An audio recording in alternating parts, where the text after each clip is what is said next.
आप अगर tax consultant हैं तो ये वीडियो आपके लिए बहुत इंपॉर्टेंट हो सकता है।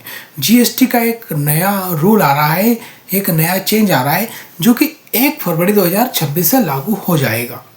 वो चेंज क्या होगा उसके बारे में आपको पूरा बताऊंगा और एग्जाम्पल भी देकर समझाऊंगा ताकि ये पूरा कॉन्सेप्ट क्लियर हो जाए। तो पूरी जानकारी के वीडियो के अंत तक बने रहिएगा और अगर आपको वीडियो अच्छा लगे तो लाइक और सब्सक्राइब जरूर कीजिएगा। साथ ही साथ अगर आपको कुछ डाउट हो, कुछ कन्फ्यूज़न हो या कुछ अदर क्वेरीज हो तो आप कमेंट बॉक्स में कमेंट कर सकते। तो जो चेंज आया है वो ये है कि अब से 1 फरवरी 2026 से पान मसाला, सिगरेट, तंबाकू पर जो इनवॉइस वैल्यू होती है उस पर जीएसटी चार्ज नहीं होगा बल्कि एमआरपी पर चार्ज होगा। और सबसे बड़ी बात यह है कि जीएसटी एक बार में चार्ज हो जाएगा। मतलब मैन्युफैक्चरर अगर डिस्ट्रीब्यूटर को सप्लाई कर रहा है तो मैन्युफैक्चरर सीधे एमआरपी पर ही डिस्ट्रीब्यूटर से टैक्स कलेक्ट कर लेगा, चार्ज करके वसूल लेगा। और डिस्ट्रीब्यूटर अगर रिटेलर को सप्लाई करेगा तो डिस्ट्रीब्यूटर उस पर कोई जीएसटी चार्ज नहीं कर सकेगा क्योंकि फुल एमआरपी पे एक ही बार में जीएसटी चार्ज हो चुका है। तो पहले ऐसा होता था कि अगर हमारे इनवॉइस की वैल्यू 10,000 है तो 10,000 पर जीएसटी चार्ज होता था, लेकिन अब ऐसा होगा अगर इनवॉइस की वैल्यू 10,000 है लेकिन जो हम प्रोडक्ट सप्लाई कर रहे हैं, पान मसाला सिगरेट सप्लाई हो रही है, उसकी एमआरपी 15,000 है तो यहाँ जीएसटी पूरे 15,000 पर चार्ज होगा, ना कि 10,000 पर। मतलब गवर्नमेंट की नज़र में इनवॉइस की वैल्यू एमआरपी होगी, ना कि इनवॉइस पर प्रिंटेड वैल्यू। अच्छा, अब ऐसा क्यों किया गया?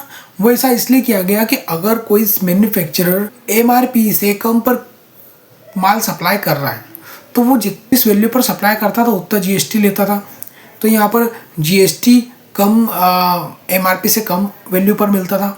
इसलिए सरकार ने डिसाइड करा है, डिपार्टमेंट ने ये डिसाइड किया है कि जो भी एमआरपी होगी उसका फुल वैल्यू पर जीएसटी चार्ज होगा। अब इसे कैलकुलेशन कैसे करेंगे?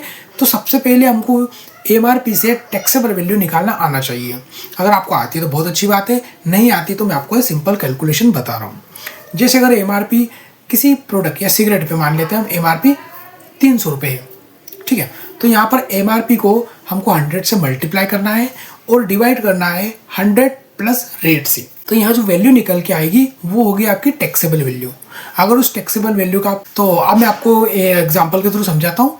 ये हमारा कैलकुलेशन था, अब मैं आपको एग्जांपल देकर समझाता हूँ। जैसे अगर हम मान लें एक सिगरेट का पैकेट है, उसकी एमआरपी है 150 रुपये, ठीक है।